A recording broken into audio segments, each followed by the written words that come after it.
নমস্কার বন্ধুরা, প্রবাসী কুকিং এর একটি নতুন পর্বে আপনাদের সকলকে অনেক অনেক স্বাগত। আজকে আমি যে রেসিপিটি আপনাদের সাথে শেয়ার করব সেটা একটা নিরামিষ রেসিপি, ডাব পনির। পনির তো আমরা অনেক রকম ভাবেই খেয়েছি, এটা কিন্তু একদম ইউনিক একটা রেসিপি। ডাবের মধ্যে পনিরটা দিয়ে রান্না হবে, আর এটা খেতে কিন্তু এক কথায় খুবই দুর্দান্ত হয়। আর যে কোনো নিরামিষ দিনে কিন্তু এই রান্নাটা আপনারা বাড়িতে বানাতে পারেন এবং বাড়ির সকলকে একবার করে খাওয়াবেন, খেতে খুবই ভালো হয়। আর আমার রেসিপিগুলো যদি আপনাদের ভালো লেগে থাকে তাহলে আমার চ্যানেলটাকে সবাই সাবস্ক্রাইব করে পাশে থাকা বেল আইকনটা টিপে দেবেন, যাতে আমার দেওয়ার সমস্ত নোটিফিকেশন আপনাদের কাছে সবার আগে পৌঁছে যায়। তো চলুন আর দেরি না করে আমি রান্নাটা শুরু করে দিই। ডাব পনির বানানোর জন্য এখানে আমি পনির নিয়ে নিয়েছি, 200 গ্রাম পনির নিয়েছি। আর পনিরগুলোকে এরকম কিউব করে করে কেটে নিয়েছি। আর যেটা মেন জিনিস লাগবে সেটা হচ্ছে ডাব। তো এখানে আমি একটা বড় সাইজের ডাব নিয়ে নিয়েছি।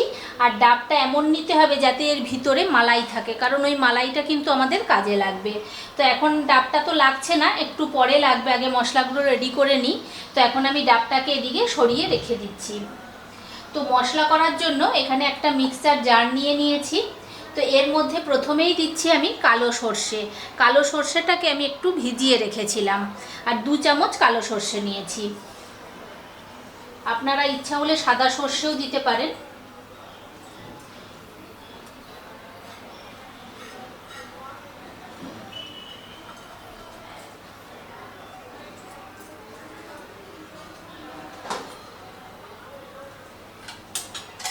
আর এখানে ডাবের মালাইটা নিয়ে নিয়েছি, এই মালাইটা আমি দেব। এই মালাইটা আমি পরিমাণ মতো দিয়ে দিচ্ছি।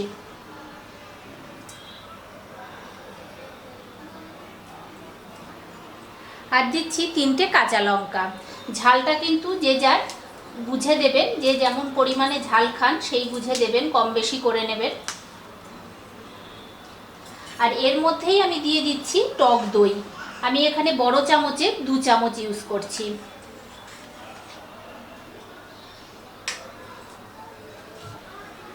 আর দিয়ে দিচ্ছি পরিমাণ মতো নুন। আমি কিন্তু পরে আর নুন দেব না, এখানেই নুনটা ইউজ করে নিচ্ছি। আর দিচ্ছি হাফ চামচের মতো চিনি। এটাতে কিন্তু হলুদটা একটু কম দিতে হয়, তাই আমি 1/4 চামচ হলুদ দিলাম। আর এই পেস্টটা করার জন্য আমি কিন্তু এখানে নর্মাল জল ইউজ করব না, ডাবের যে জলটা সেই জলটাই আমি দেব। এই দেখুন আমি ডাবের জলটা রেখে দিয়েছি। আমি অল্প একটু ওই 2 চামচের মতো ডাবের জল ইউজ করলাম। তো সব কিছু দিয়ে দিয়েছি, সব দিয়ে এর একটা মিহি পেস্ট রেডি করে নেব। তো পেস্টটা রেডি হয়ে গেছে। এই দেখুন কত সুন্দর মিহি হয়েছে পেস্টটা। এই পেস্টটাকে এবারে আমি একটা বাটির মধ্যে ঢেলে নিচ্ছি।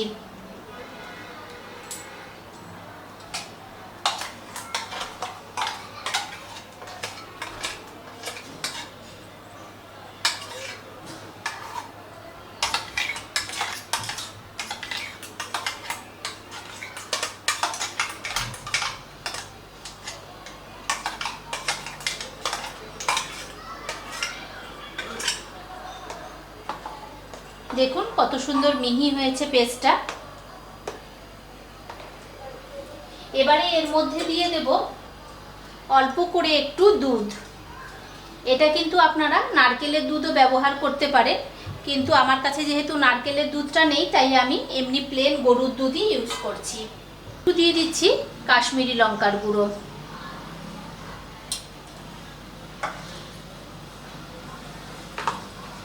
তো সব কিছু দিয়ে পেস্টটাকে খুব ভালো করে গুলিয়ে নেব।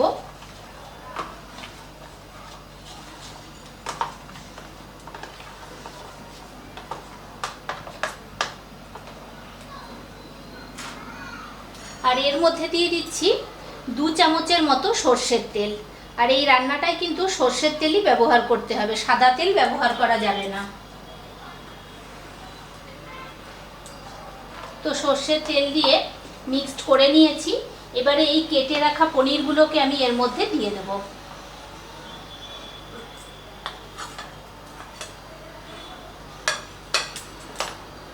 পনিরগুলোকে দিয়ে মশলার সাথে খুব ভালো করে মিশিয়ে নেব।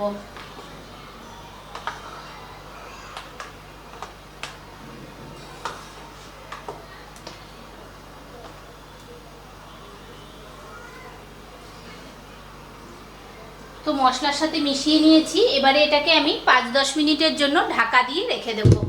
তো 10 মিনিটের জন্য এটাকে ঢাকা দিয়ে রেখে দিয়েছিলাম। তো এর মধ্যে মশলাটা ভালোভাবে পনিরের সাথে ম্যারিনেট হয়ে গেছে। এবারে আমি ডাবের মধ্যে এটাকে ভরে নেব।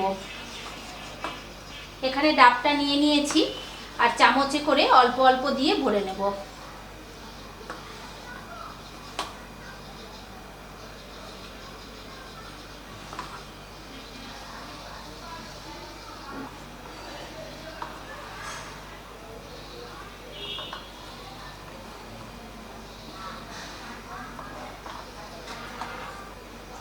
পুরো কিন্তু মুখ পর্যন্ত ভর্তি করা যাবে না, কারণ তাহলে কিন্তু এটা ডাবের মধ্যে একদম চেপে যাবে আর খেতেও ভালো লাগবে না।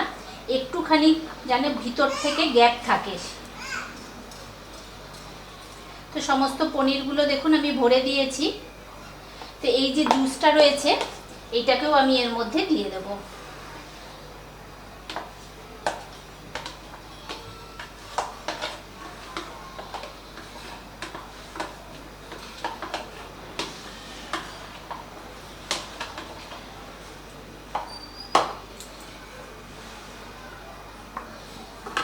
তো দেখুন সমস্ত পনিরটা দেওয়ার পরে সামনেটা কতটা ফাঁকা আছে, যাতে এটা ভাপে ভাপে যখন হবে তখন কিন্তু খুব সুন্দরভাবে হবে, একদম চাপ পড়ে যাবে না আর খেতেও কিন্তু খুব সুন্দর টেস্ট হবে। তো ডাবের মধ্যে দেখুন সমস্ত পনিরটা কিন্তু ভরে দিয়েছি। এবারে এর মধ্যে দিয়ে দিচ্ছি 2টো কাঁচা লঙ্কা আর অল্প করে একটু তেল, ওই 1 চামচের মতো তেল দিলাম। দিয়ে এবারে মুখটাকে কিন্তু সিল করতে হবে। আমি ডাবের এই অংশটাকে নিয়ে নিয়েছি, এইটা দিয়ে এখানটা চেপে দিচ্ছি, দিয়ে এরকম একটা সেট করা বাটি বসিয়ে দিচ্ছি যাতে ভিতর থেকে না ভাপটা বেরিয়ে যায়। তো চলুন এবারে আমি রান্নাটা শুরু করে দিই। তো গ্যাস ধরিয়ে মিডিয়াম ফ্লেম দিয়ে দিয়েছি। মিডিয়াম ফ্লেমে কিন্তু ডাবটাকে বসিয়ে দিয়েছি। এখন এটা মিডিয়াম ফ্লেমে আস্তে আস্তে হবে। মিনিট 15-20 তো লাগবেই এটা হতে। আপনাদের যদি ইচ্ছে হয় তাহলে কিন্তু প্রেসার কুকারেও করতে পারেন। প্রেসার কুকারের মধ্যে এটাকে বড় একটু লাগবে প্রেসার কুকারটা, তার মধ্যে বসিয়ে আর প্রেসার কুকারের সিটিটাকে কিন্তু খুলে দেবেন আর ডাবটার এই হাফ লেয়ার পর্যন্ত জল দিয়ে দেবেন, দিয়ে ওটাকে ভাপে 10 মিনিটের মতো হতে দেবেন। তো আমি এইভাবে করছি, আপনারা ইচ্ছা হলে ওই রকম পদ্ধতিতেও করতে পারেন। তো এখন 15 মিনিট হোক, 15 মিনিট পরে আমি দেখাচ্ছি কীরকম হলো রান্নাটা। তো বন্ধুরা 15 মিনিট হয়ে গেছে আর দেখুন এই নিচটা কি সুন্দর কালো কালো হয়ে গেছে। বুঝতে হবে কিন্তু এরকম হলে যে রান্নাটা কিন্তু একদম আমার রেডি হয়ে গেছে। তো চলুন এবারে এটাকে আমি নিভিয়ে দিচ্ছি গ্যাসটা, রেখে আমি এখন এটাকে একটু ঠান্ডা করে নিচ্ছি, তারপরে আমি আপনাদেরকে দেখাচ্ছি এটা কেমন হলো। তো বন্ধুরা দেখুন ডাব পনিরটা কিন্তু রেডি হয়ে গেছে আর এটা কত সুন্দর নরম হয়েছে। আমি আপনাদেরকে একটা বের করে দেখাচ্ছি।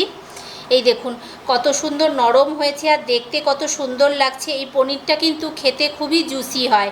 তো এই রকমভাবে একবার ডাব পনির বাড়িতে বানাবেন আর যে কোনো নিরামিষ দিনেও কিন্তু আপনারা এটা বানাতে পারেন, খেতে কিন্তু খুবই ভালো লাগে। তো আজকের মতো এই পর্যন্তই। আর আমার রান্নাটা কেমন লাগলো সবাই আমাকে কমেন্ট বক্সে জানাবেন। তো সবাই ভালো থাকবেন, সুস্থ থাকবেন। দেখা হচ্ছে পরের দিন নেক্সট ভিডিওতে।